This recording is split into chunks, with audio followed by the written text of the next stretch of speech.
তো hello guys, welcome my back to my channel. তোমাদেরকে আজকে আবার একটা নতুন ব্লগ নিয়ে চলে এসেছি। আর আজকে ব্লগটা করছি পেয়ারা গাছ নিয়ে। দেখো আজকে আমরা আছি পেয়ারা বাগানে। আর আজকে আমরা আছি তিনজন, একজন তোমাদের ক্যামেরা ধরছে, আর আমার দাদা আছে এটা, আর আমি। তো চলো কিরকম পেয়ারা হচ্ছে তাই দেখাবো।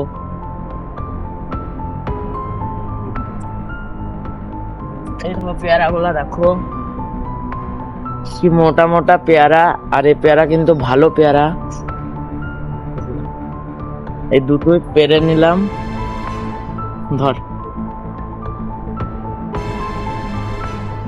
আর হ্যাঁ, তোমাদেরকে বলতে ভুলে গেছি, আজকে আমরা আছি শুকুর পুকুরে, আমাদের দিদাবাড়িতে বেড়াতে এসেছি। আর দিদাদের বাড়ির এটাই হলো বাগান, পেয়ারা বাগান। এখানে অনেক পেয়ারা হয়, দেশি পেয়ারা, ভালো ভালো ভালো ভালো জাতের পেয়ারা হয়।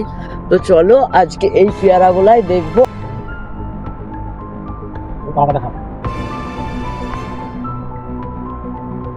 দেখো কি সুন্দর ভালো ভালো পেয়ারা, মোটা মোটা পেয়ারা। আমাদের অনেক কটাই পাড়া হয়ে গেছে।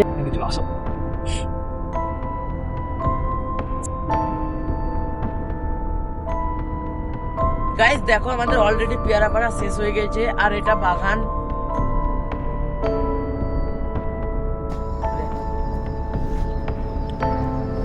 এবার আমরা বাড়ি যাব। তোমরা সব ভালো থাকো, টাটা।